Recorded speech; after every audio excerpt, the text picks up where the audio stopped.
No final de agosto de 2019, um mistério chegou às praias do Nordeste. Apareciam as primeiras manchas de óleo não identificado, que se alastraram provocando um desastre ambiental que atingiu natureza e comunidades.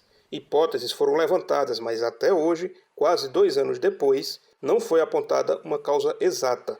Investigação da Marinha chegou a navios que transportavam óleo extraído da Venezuela. As principais conclusões desses relatórios é que o óleo tinha uma fonte única, ou seja, tinha uma coerência de ser o mesmo óleo dos diversos pontos que foram coletados, isso de acordo com o DNA do óleo, utilizando principalmente a técnica de fingerprint, né, de impressão digital, e a conclusão de que teria sido um óleo pesado venezuelano. Entregamos um relatório dessa nossa investigação à Polícia Federal e também ao Ministério Público Federal em agosto do ano passado, para que nós pudéssemos ter um apoio, principalmente para recebermos mais informações sobre esses 3 navios. Eles foram notificados, mas nós pedimos vários documentos em relação ao transporte desses navios e também é importante receber que tenham as oitivas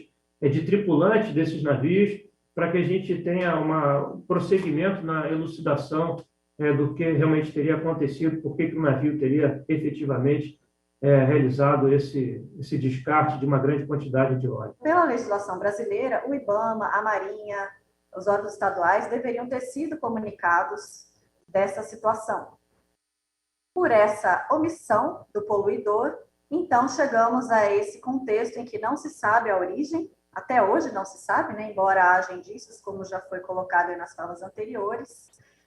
Se trata de um óleo pesado que se deslocava abaixo da linha d'água e, portanto, não era detectável por nenhum tipo de sensor que normalmente se usa em derramamento de óleo, e por todos esses motivos ele não tinha uma deriva conhecida e, portanto, não é possível saber com antecedência aonde esse óleo chegaria. A Polícia Federal instaurou inquérito, coletou e analisou amostras. A investigação levou a 3 navios. Um deles, em especial, levantou mais suspeitas. O Bubolina e o seu comando faziam várias declarações falsas de destino do navio. Então, toda vez que a gente tentava interceptar o Bubolina num determinado porto do mundo, ele desviava a rota. Então, dizia que estava indo para Tailândia, estava indo exatamente para o Iraque. Ou dizia que estava indo para o Iraque, estava indo para a África do Sul. Até que ele chegou em Malaca, né, na Malásia, e a polícia malaia conseguiu fazer uma abordagem da embarcação, né, mas não foi permitido pelo comandante que se ouvisse nenhum dos tripulantes. Apenas foi feita uma verificação, uma fiscalização externa, onde ficou comprovado que não houve rompimento do casco em caso de um acidente. Ou seja, se foi o Bubolina de fato que derramou o óleo no mar, que chegou no nosso litoral, isso foi doloso.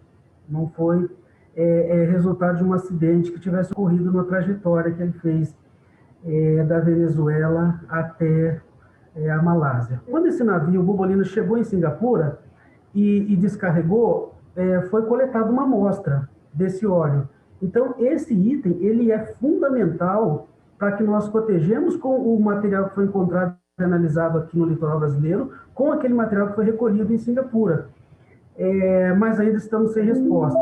Dados da Marinha apontam que foram recolhidas 5.340 toneladas de resíduos oleosos, 78% nos estados do Rio Grande do Norte, Paraíba, Pernambuco e Alagoas. Com a chegada do óleo, há um grave problema de comercialização da produção do pescado.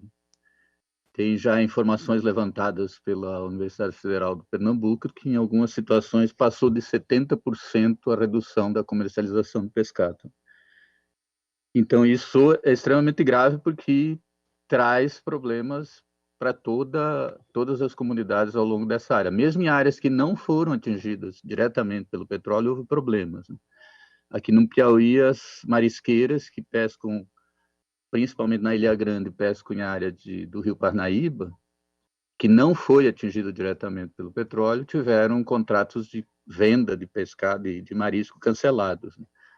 Então, isso durou pelo menos 3 a 4 meses, essa situação. Com o desastre prestes a completar 2 anos, a comissão externa aberta na Câmara para investigar o caso na época voltou ao tema com esta audiência pública.